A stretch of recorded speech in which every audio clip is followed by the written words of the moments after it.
नमस्कार स्टूडेंट्स, आज हम सीखेंगे विभक्ति और उसके प्रकार। स्टूडेंट, हमें हिंदी साहित्य में विभक्ति की आवश्यकता क्यों रहती है? क्योंकि जब हमें शब्दों की पहचान बनानी है, अर्थात जब हम समास सीखेंगे, वाक्य के प्रकार सीखेंगे, उसमें हमें विभक्ति की आवश्यकता रहती है।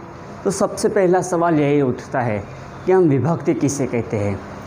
विभक्ति और कारक दोनों में अंतर है। तो सबसे पहले हम विभक्ति किससे कहते हैं? तो विभक्ति नाम अर्थात सर्वनाम के तुरंत पीछे जो चिन्ह लगता है उसे हम कहते हैं विभक्ति। तो हमें विभक्ति की आवश्यकता क्यों रहती है? जब हिंदी साहित्य के अंतर्गत जब हमें शब्द की पहचान बनानी होती है तब हमें विभक्ति की आवश्यकता रहती है। विभक्ति के 8 प्रकार बताए गए हैं। सबसे पहले कर्ता विभक्ति, दूसरी विभक्ति है कर्मा विभक्ति, तीसरी विभक्ति है करण विभक्ति, चौथी संप्रदान विभक्ति, पांचवी अपादान विभक्ति, छठी है संबंधक विभक्ति, सातवीं है अधिकरण विभक्ति और आठवीं है संबोधन विभक्ति। इसी विभक्ति को हम दूसरे किस नाम से जान सकते हैं? कर्ता विभक्ति तो हम प्रथमा विभक्ति भी कह सकते हैं, कर्म विभक्ति को द्वितीय विभक्ति, तृतीय विभक्ति, चतुर्थ विभक्ति, पंचमी, इसी क्रम में हम पहचान सकते हैं। तो आज हम सबसे पहले सीखते हैं कर्ता विभक्ति।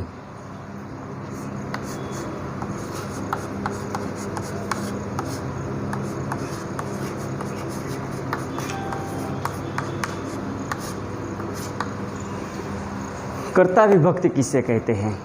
हालांकि यह आप विभक्ति सीख कर आए होंगे, पर अब हमें समास सीखने के लिए ये विभक्ति बहुत ही आवश्यक है। तो कर्ता विभक्ति हम किसे कहते हैं? जिस शब्द में, जिस वाक्य में कर्ता की प्रधानता होती है उस वाक्य में हम कर्ता विभक्ति कहते हैं। उदाहरण के रूप में जब हम देखे जाएंगे कोई भी वाक्य,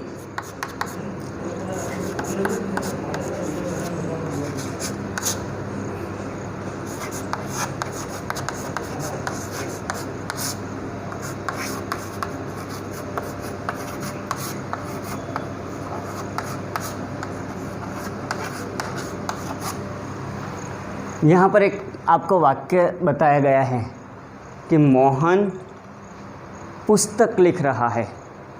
ये आपको पढ़ सकते हो कि मोहन पुस्तक लिख रहा है। तो पुस्तक लिखने का कार्य कौन कर रहा है? वो है मोहन। दूसरी तरह से इस वाक्य को हम और ढंग से देखें तो मोहन ने पुस्तक लिखी, मोहन ने पुस्तक लिखी। अब ये दोनों वाक्य में अंतर, दोनों हालांकि सही अर्थ में है। तो यहाँ पर ने जो दर्शाया गया है, मोहन ने पुस्तक लिखने का कार्य किसने किया? तो मोहन ने। ये हमारे कर्ता हुए। किसी भी कार्य को कर्ता के पहचानने के लिए कि हम कौन प्रश्न पूछेंगे, कार्य कौन कर रहा है, तो हमें जो उत्तर मिलता है वो होता है कर्ता विभक्ति, कर्ता मिलता है। तो उसके साथ ये जो ने लिखा है ये हमारी कर्ता विभक्ति के पहचान है। ने, मोहन ने लिखा। अब यहाँ 3 बातें हमें ध्यान रखनी है। सबसे पहले कर्ता, कर्म और क्रियापद, ये 3 बातों की पहचान आवश्यक है। कर्ता हमें कैसे पता चलेगा? तो कौन प्रश्न पूछिए, जो उत्तर आएगा वो कर्ता। फिर क्या, कौन सी चीज़, वो हम लिखेंगे तो ये हमारा कर्म हुआ, ये कर्ता है, ये कर्म। और कौन सी क्रिया कर रहा है? तो लिखने का, तो ये हमारा क्रियापद बनता है, क्रियापद। तो 3 चीज़ें हमें अति आवश्यक है, कर्ता, कर्म और क्रियापद। अगर ये पहचानने आ गया तो आप सभी वाक्य सही ढंग से कर पाओगे। हालांकि कर्ता विभक्ति के जो चिन्ह है, कारक चिन्ह, वो ने है कि जिस वाक्य में ने कर्ता के बाद आता है उस शब्द को, संज्ञा को हम कर्ता के नाम से जानते हैं। हालांकि हमें बहुत सारे उदाहरण देखने हैं अब कि कहीं कहीं ये ने शब्द का लोप होता है। देखो ये पहले वाले वाक्य में ने शब्द नहीं है, ने वाला जो कारक चिन्ह है वो नहीं है। दूसरा एक देखते हैं, राम वन में गए, तो यहाँ पर ने जो कारक चिन्ह है उसका लोप हुआ है। हमें तो सिर्फ कौन प्रश्न पूछने से ये जो कर्ता मिल जाते हैं। यहाँ से हम पहचान सकते हैं जिस वाक्य में कर्ता की प्रधानता होती है उसे हम कर्ता विभक्ति कहते हैं। अब देखते हैं दूसरी विभक्ति।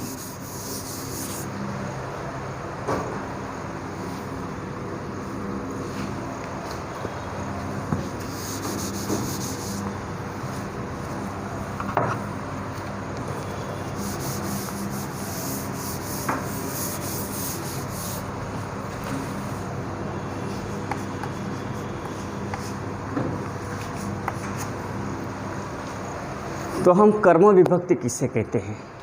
कर्म का अर्थ क्या होता है? कर्म यानी उस चीज़ को जो करता है उसका क्रियापद का अर्थ किसके ऊपर पड़ता है। उदाहरण के रूप में अभी वही वाला हम उदाहरण देखेंगे।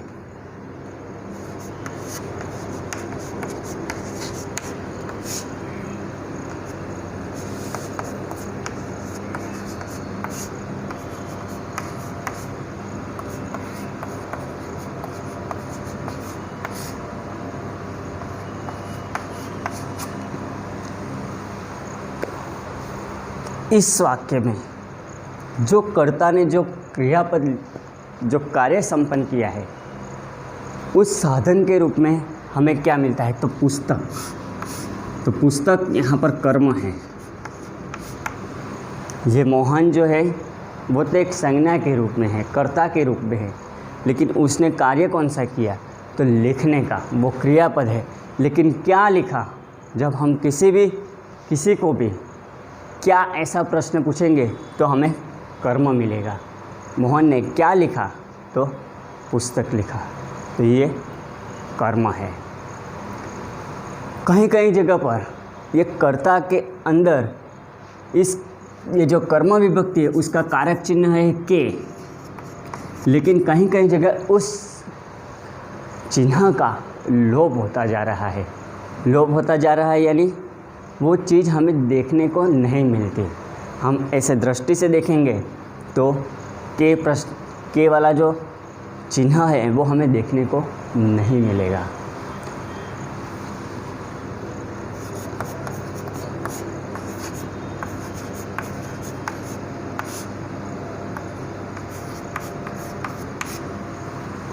यहाँ पर इस वाक्य में हम देखेंगे राम वन में गए, तो यहाँ पर राम है वो कर्ता है, गए उनका क्रियापद है, लेकिन कहाँ गए? यहाँ पर हमें कुछ चीज़ देखने को नहीं मिलती, लेकिन ये वन में ये हमें कर्म के रूप में लेना है। कहीं कहीं कुछ वाक्य रहते हैं उसमें कर्म का लोप रहता है, उस वाक्य को हम अकर्मक कहेंगे। कुछ वाक्य के अंतर्गत हमें कर्म देखने को नहीं मिलेगा तो उसे हम क्या कहेंगे? अकर्मक कार्य। तो ये दो चीज़ हम सीख कर आए हैं प्राइमरी में। हालांकि हमें ज़्यादा ज़रूरत है तीसरे से सातवीं विभक्ति की। ये हमने पूरी विभक्ति प्राइमरी में भी सीखा है, लेकिन जानना ज़रूरी है। अब हमें खास देखना है तीसरे से आठवीं विभक्ति की ओर।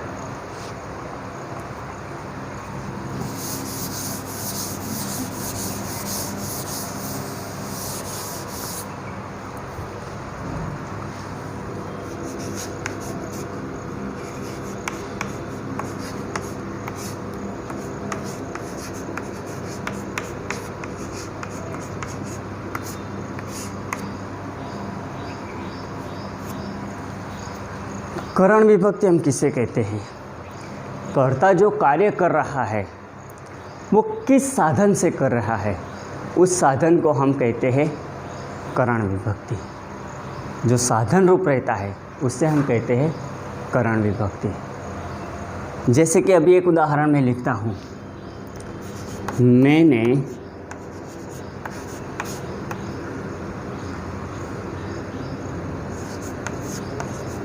पुस्तक कलम से लिखी। यहाँ पर मैं एक प्रकार के ही उदाहरण ले रहा हूँ ताकि आपको जल्द समझ में आए। यहाँ पर कर्ता कौन है, तो मैं हूँ, ये हुआ कर्ता। कौन सी चीज़ लिखी है, तो ये हमारा कर्म हुआ था। ये दो चीज़ हमें पहचानने में आ रही है। क्रियापद कौन सा था, तो लिखने था, ये हमारा क्रियापद था।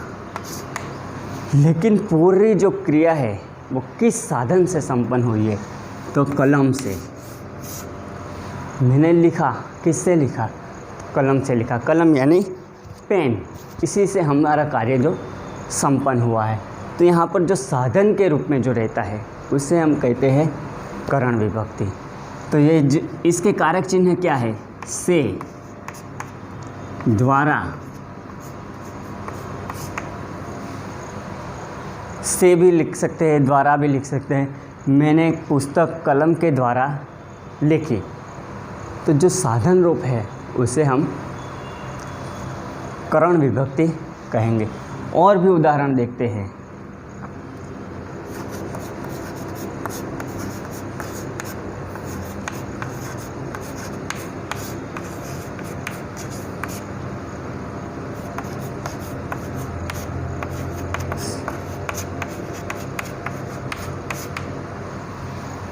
एक ही कर्ता और एक ही क्रियापद से हम सभी वाक्य के अंतर्गत देखेंगे ताकि आपको जल्द समझ में आए। यहाँ पर कर्ता हो कौन है, तो राम। राम ने रावण को तीर से मारा, कर्ता राम। अब हमें पता नहीं है कि यहाँ पर कर्म कौन है। ये वाक्य हालांकि अकर्मक है, लेकिन जो रावण है उसे हमें कर्म के रूप में लिखना है। तो कर्ता कर्म कौन सी क्रिया की, तो मारने की, वो क्रियापद हुआ हमारा। और किससे मारा, तो ये जो पूरा तीर है, बाण, उसे हम बाण कहते हैं, बाण से मारा। तो ये जो शब्द है उसे हम कहेंगे करण विभक्ति। उस संज्ञा को हमें पहचानना है, उसे हम कहते हैं करण विभक्ति। अब देखते हैं चौथी विभक्ति।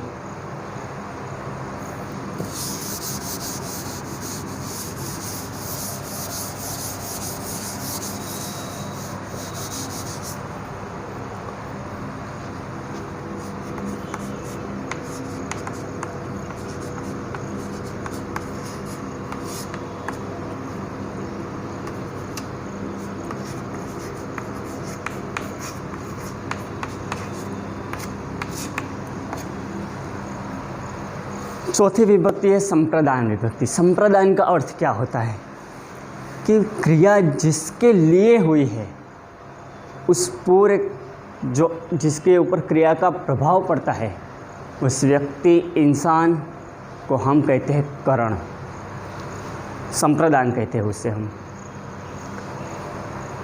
अब उदाहरण के रूप में देखते हैं।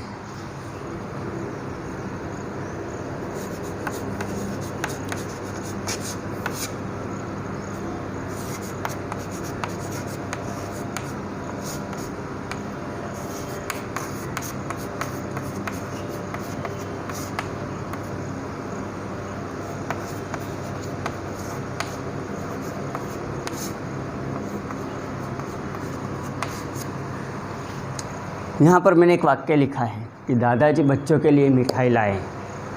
कर्ता तो कौन है हमें पता है, कर्म भी हमें पता है मिठाई, और कौन सी क्रिया की, तो लाने की। लेकिन किसके लिए यह लाए, ये जो पूरी क्रिया है उसका प्रभाव किसके ऊपर पड़ता है, तो बच्चों के लिए। तो उसका कारक चिन्ह क्या है, के लिए।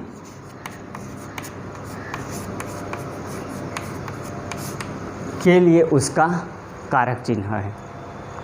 तो इसी तरह जहाँ पर के लिए ऐसा वाला जो शब्द का प्रयोग होता है, तुरंत हमें पहचान लेना है कि ये संप्रदान विभक्ति है। ऐसे भी आप बहुत से यहाँ पर उदाहरण लिख सकते हो। मैंने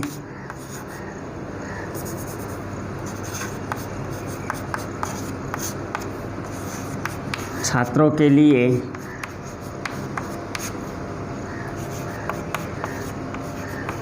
कॉपी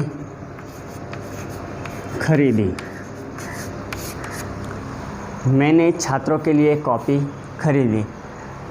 क्यों खरीदी है, किसने खरीदी, तो कौन प्रश्न से हमें कर्ता मिलेगा, क्या से हमें कर्म मिलेगा।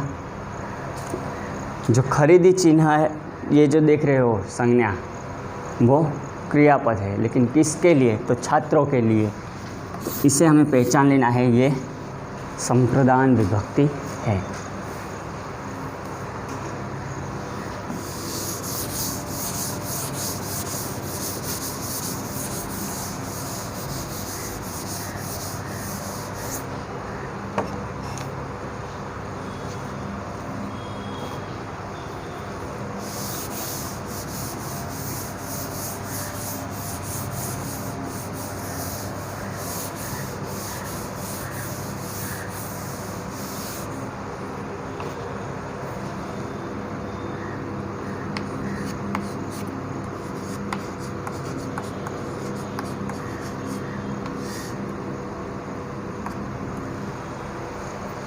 पांचवी विभक्ति है अपादान विभक्ति।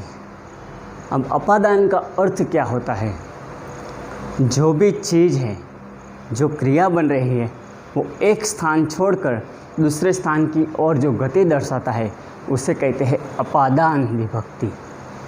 जैसे मैंने जेब से कलम निकाली। मैंने जेब से कलम निकाली। ये जो कलम है, तो वो एक स्थान से दूसरे की ओर गति दर्शाता है। पहले उसका स्थान जेब में था, अब वो बाहर आ गए। तो एक स्थान से बाहर आती जो चीज़ है, एक स्थान से दूसरे की ओर गति दर्शाती, तो उसे कहते हैं हम अपादान विभक्ति।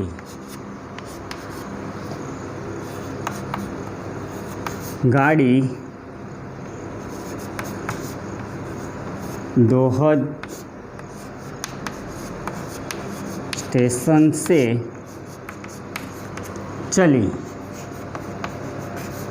जो गाड़ी थी वो एक स्थान से दूसरे की ओर गति कर रही है।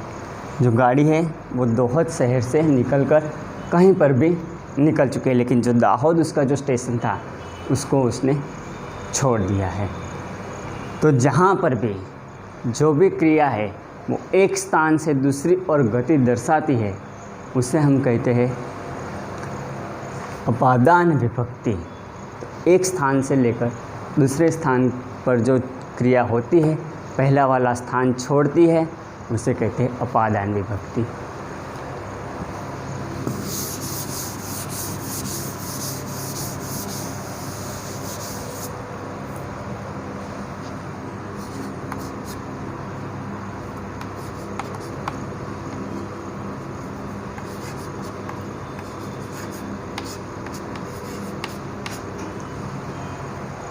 अब देखेंगे संबंधक विभक्ति। नाम से हमें पता चल जाता है कि इसमें किसी भी प्रकार का संबंध दर्शाया जाता है।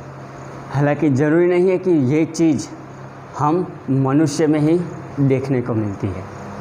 जैसे कि अभी हम उदाहरण के रूप में देखते हैं, राम ने अपने भाई लक्ष्मण को बुलाया।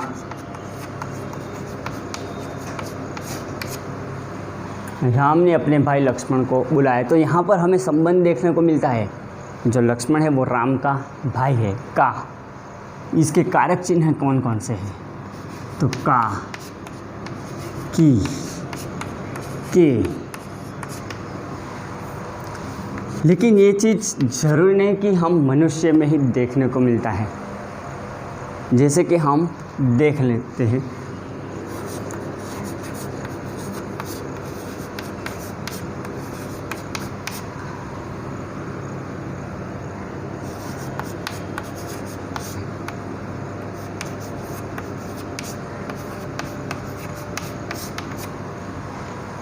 खिड़की का कांच टूट गया, उसके ऊपर जो आईना रहता है वो टूट गया, तो कांच किसका टूटा है? तो खिड़की का। यहाँ पर भी जो आईना टूटा है वो किसका था? तो बताते हैं खिड़की का। पेन का ढक्कन गुम हो गया, गाड़ी की चाबी गिर गई, तो ये चाबी गिर गई तो किसकी थी? तो बताते हैं गाड़ी की। जहाँ पर भी संबंध दर्शाते हैं उस चीज़ को हम कहते हैं संबंधक विभक्ति।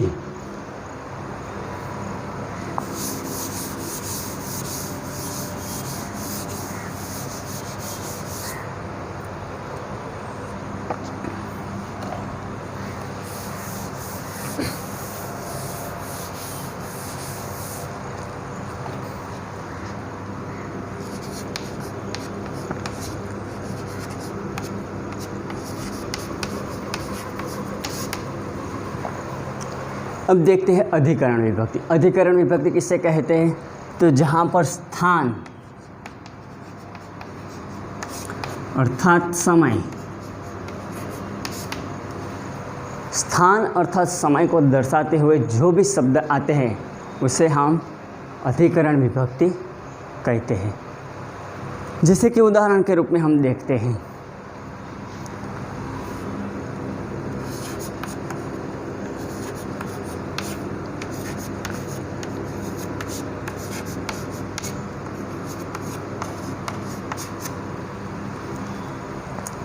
बंदर पेड़ पर है। तो यहाँ पर जो पेड़ पर जो एक स्थान दर्शाया है, पेड़, बंदर कहाँ है? तो उनका स्थान दर्शाया है। और दूसरी बात मैंने अभी बताई कि जहाँ पर समय का निर्देश होता है, तो ज़रूरी नहीं कि ये समय हमारी घड़ी का ही हो, कोई भी समय रह सकता है बिना घड़ी का। उदाहरण के रूप में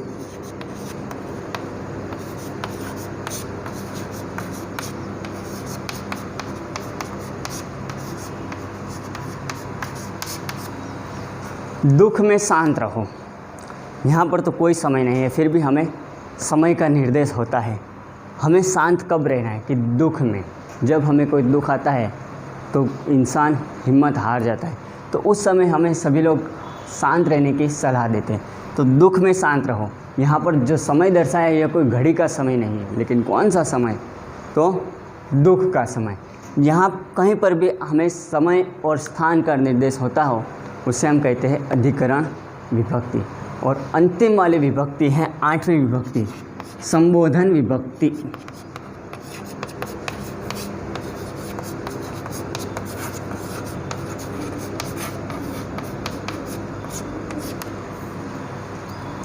संबोधन विभक्ति नाम से ही पता चलेगा कि जिसमें किसी का संबोधन हुआ हो। संबोधन यानी क्या? किसी का नाम लेकर हम किसी को पुकारते हैं, अर्थात हमारे मुख से कोई उद्गार निकलता है, उसे कहते हैं हम संबोधन विभक्ति। देखते हैं हम, हे राम, यह क्या हो गया?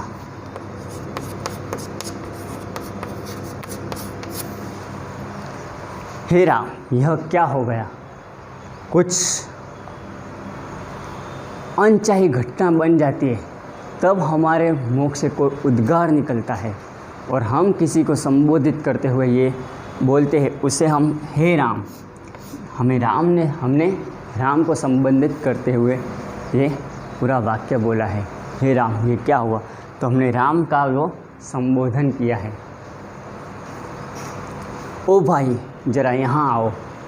तो ऐसे ऐसे जो शब्द रहते हैं जिसमें किसी का संबोधन रहता है उसे हम कहते हैं संबोधन विभक्ति। तो हमें सभी के कारक चिन्ह ध्यान रखते हैं। हालांकि विभक्ति और कारक दोनों में अंतर है। हमें विभक्ति उसकी जो डेफिनेशन है, व्याख्या है, उसको रटना नहीं है, सिर्फ समझना है। ये चीज़ हम प्राइमरी में सीख कर आए, लेकिन अगला वाला जो वीडियो है समास का, इसके लिए आवश्यक है। अगर आपको आता है तो कोई बात नहीं, नहीं आता तो ये वीडियो ज़रूर देख लेना। यहाँ पर एक पूरे 8 विभक्ति है, ध्यान रखना। अस्तु।